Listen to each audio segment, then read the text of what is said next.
તિથિ નિમિત્તે રાખવામાં આવ્યો છે. ધન્ય છે કાંતિરામ મહારાજ અને એમના પરિવારને, જેને આ સેવામાં તન મન ધનથી ભાગ લીધો છે. એવા જિજ્ઞાસુ, વિવેકી, અનુભવી સંતોને પણ કોટી કોટી વંદન. આમ તો ખૂબ જ સંતવાણી અને સત્સંગ રજૂ થયો, વિશેષ કંઈ કહેવાનું ન હોય, પણ કાંતિરામ મહારાજે જે ભાવ દર્શાયો, આમ તો ગોરધનદાસ મહારાજ એટલે ઝાલાવાડના સંત, એટલે કે આપણા પ્રગટ પરમાત્મા,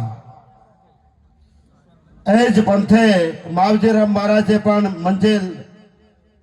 મંજિલે પાવ ધર્યા અને આ અવિરત આ ગુરુના જ્ઞાનને એ વારી રહ્યા છે.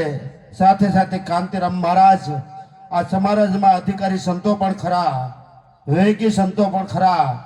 તો જરા વિચાર કરો કે ઝાલાવાડના સંત એવા ગોરધનદાસ મહારાજ ના આવા અધિકારી સંતો હોય, અને એક સમય એવો હોય કે જ્યાં ગોરધનદાસ મહારાજની તિથિની જાહેરાત ન થતી હોય, એવું અમે 2 વખત જોયેલું. પણ એ સમય સંજોગે બનેલું. પણ ખજેલી મુકામે એક સાથે ગોરધનદાસ મહારાજની 5 જાહેરાતો થઈ. તો એ ગુરુની મહેરબાની હોય ત્યારે બનતું હોય છે. આજે પણ એ જ ભાવ અને એ જ સદગુરુની દયા આપણે જોઈએ કે 3 તિથિઓની જાહેરાત થઈ. માટે એ પણ જાણવામાં આવ્યું કે માવજીરામ મહારાજે આ સત્યના માટે જે જીવન પસાર કર્યું, તો આ ગામમાં એના ભાવિક ભક્તો પણ એવું ભજન ભાવ કરે છે. તો જે માવજીરામ મહારાજનો મહિમા ઉજવે છે, એના સંતો, એના અધિકારીને પણ કોટી કોટી વંદન છે. અને આવું અવિરત કાર્ય શરૂ રહે એવા સંતોના આશીર્વાદ જ હોય છે. ગુરુ રીઝે તો શું ન થાય. માટે આ જીવનમાંથી જો સમજણ જાય તો જોયા જેવી થાય. આપણો દેશ આઝાદ થયો અને આજે આપણે આઝાદી ભોગવી રહ્યા છીએ. પણ તમે તમારા આત્માને પૂછો, તમે આઝાદી ભોગવી રહ્યા છો? આ સંત સદગુરુ આપણને આઝાદી અપાવે છે. કોને આઝાદી કહેવાય? કે જે દારૂ પીતા હોય એ આઝાદ કહેવાય? જુગાર રમતા હોય એ આઝાદ કહેવાય?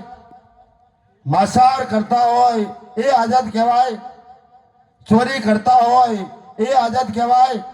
અરે વ્યભિચાર કરતા હોય એ આઝાદ કહેવાય?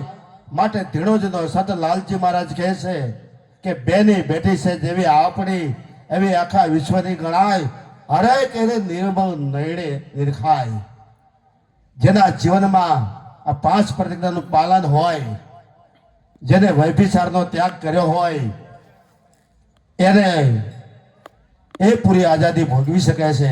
અને સદગુરુ મહારાજ આપણને એવી યુક્તિ બતાવે છે. માટે જ કહેવાયું છે કે જુઓ ને એવો વિચારી આત્મ જ્ઞાન વગર નથી મુક્તિ. આવી જે યુક્તિ સદગુરુ મહારાજે બતાવી છે, એ યુક્તિ થકી આપણે મુક્ત બનીએ છીએ. એ સદગુરુની યુક્તિના જે શબ્દો છે એ આખા વિશ્વને લાગુ પડે. કારણ કે 100 સાંભેલે ભેદને ખાંડ્યો તોય રહ્યો આખો ને આખો. એ 100 સાંભેલે આપણને સદગુરુએ સરખું કર્યું છે. એ સદગુરુની બલિયારી એવી દ્રષ્ટિ આવે ને તો ખ્યાસ્તાન મટી જાય, પંથ અને સંપ્રદાયનો વાદ મટી જાય, મારું તારું મટી જાય. કારણ કે અખિલ વિશ્વમાં એક જ પરમાત્મા બિરાજમાન છે. એટલા માટે કહેવાયું છે કે વિશ્વ આત્મા અખંડ સ્વરૂપ, ખ્યાસાતાણી ન કરો ભાઈ, એ જ્ઞાની પુરુષની સમદ્રષ્ટિ. આવી સદગુરુ મહારાજે આપણને સમદ્રષ્ટિ આપી છે. 100 સાંભેલે સરખું થવાથી આખા વિશ્વમાં સરખું થાય. કેવી રીતે સરખું એ રમેશરામ મહારાજે જાહેરમાં વાત મૂકી. માટે સદગુરુનો એક જ શબ્દ આવે કે આ દેખાય એવું શું, કામમાં આવે એવું શું, વસ્તુ એવું શું. પણ આ સંત સદગુરુ એવા પામ્યા છે જે આપણને રૂપમાંથી અરૂપમાં લઈ જાય. આ સદગુરુ એવા છે જે ગુણમાંથી નિર્ગુણમાં લઈ જાય. આ સદગુરુ આપણને નામમાંથી અનામમાં લઈ જાય, આ સદગુરુ ઘાટમાંથી અઘાટમાં લઈ જાય. માટે જ કહેવાયું છે કે નામ સમવડ નથી જાણજો, કહેવા સરખું કહે થાવર જંગમ સબર બરાબર, સદગુરુ શબ્દ લઈએ. સદગુરુના શબ્દ વગર ઉગરવાનો આરો મળતો નથી. માટે પંથનો પાર આવે નહીં, દેશ નથી કાંઈ દૂર, જાણવા વાળે પૂછે તો ખુલાસો કરે જરૂર. જેને એવી જિજ્ઞાસા હોય, જેને જાણવાની ઈચ્છા હોય, કારણ કે જ્ઞાન તો આ સદગુરુને દયાથી આપણને જ્ઞાન તો થયું છે, પણ એ જ્ઞાનની અંદર વિવેક ન હોય ને તો એ જ્ઞાન વિવેક વગરનું જ્ઞાન વ્યર્થ કહેવાય છે, વાંચ્યું કહેવાય છે. માટે આવા સંત મેળાવડાથી, આવા સંતના સંગમાં રહેવાથી આપણામાં વિવેક આવે છે. જો વિવેક આવશે, એટલા માટે ગંગા શેઠે કીધું છે કે વચન વિવેકી જે નાર એને બ્રહ્માદિક લાગે પાય. જેને વચનનો વિવેક કર્યો હોય એને બ્રહ્માદિક જેવા પાય લાગે છે. માટે બાબુરામ મહારાજે ખરું જ કીધું છે કે આ જીવનમાં વિવેક સરનું જીવન હોય, વચન સરનું જીવન હોય, સમયસરનું જીવન હોય. આ ત્રણેયના વર્તન વ્યવહારમાં વિષમભરનો વાસ રહેલો છે. આ સંતો સમય આવે સાવધાન કરે છે કે 12 માથે વેગ્યા વાગી તો ઊંઘ તને કેમ આવે. આ સંતો સ્વરૂપમાં જગાડે છે. માટે વિવેકાનંદ કહેતા હોય કે આ ભારતમાં યુવાન જાગે તો ક્રાંતિ થાય. માટે યુવાનોને જાગવાની જરૂર છે. મોહ નિંદ્રામાંથી જાગવાની જરૂર છે. નિંદ્રમાંથી તો સૌ લોક જાગે છે, પણ આવા સંત સદગુરુ મોહ નિંદ્રમાંથી જગાડે અને સ્વરૂપમાં સ્થિર કરે છે. માટે સમય આવે સાવધાની, સમયને પારખવાની જરૂર છે. અને આ જ્ઞાન મેળવવા પછી વિવેકસરનું જીવન કહેવાની જરૂર છે.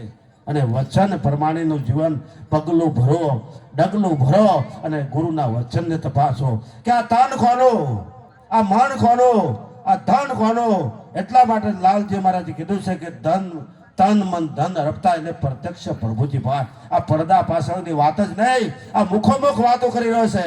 આ બોલનારો કોણ છે? એટલા માટે કહેવાયું છે કે મન તું હોવું ક્યાં અથડાય. આ બીજો નથી બોલતો, બોલે બીજો નહીં. સે પરમેશ્વર પોતે નર અજ્ઞાની આંધો શેઠો રહીને ગોતે. આ શેઠા પડવું તો દૂર પડવું કોણ મિટાવે? આ સંત સદગુરુ મિટાવે. માટે આજ આપણા હો ભાગ્ય કે 21મી સદીમાં દોડધામ હોવા છતાંય આજ આપણને આવા સહજ ભાવે કોઈ બાહ્ય આડંબર નથી, કોઈ બાહ્ય દેખાવ નથી. એના મુખની વાત સુણીને ગુરુના મુખની વાત આ છે, સૂક્ષ્મ વેદ છે. એનો એક એક શબ્દ આખા વિશ્વને લાગુ પડે.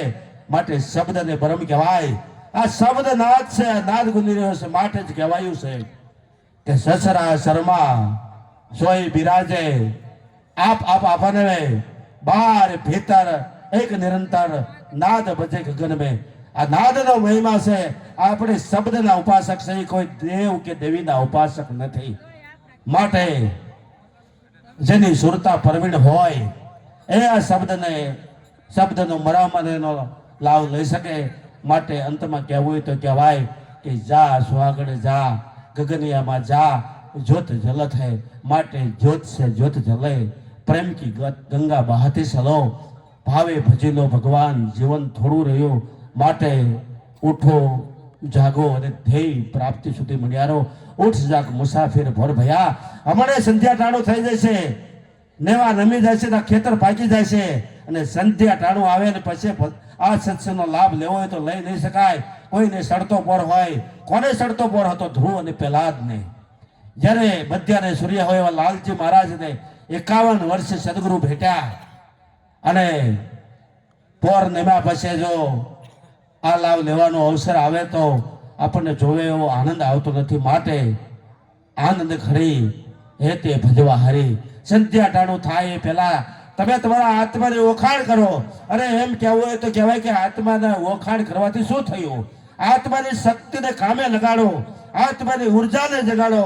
અને પરમાર્થના માટે કે આ સંતો પરમાર્થી છે. માટે જ કહેવાયું છે કે સંત બડા પરમાર્થી, તાકા શીતલ અંગ, તપત બુજાવે વર્ગે દે દે અપનો રંગ. આ સદગુરુ એવા છે પોતાનો અનુભવ આપી દે. આ સદગુરુનો એવો રાજીપો હોય છે કે ગુરુથી સવાયો કેમ બને, એમ સંતોની એવી મહેરબાની હોય છે. માટે ગુરુગમ વિના બાત કહેશે મેલે કોઈ સંત ઉપદેશે. એમ આપણને સંત સદગુરુ મળ્યા છે.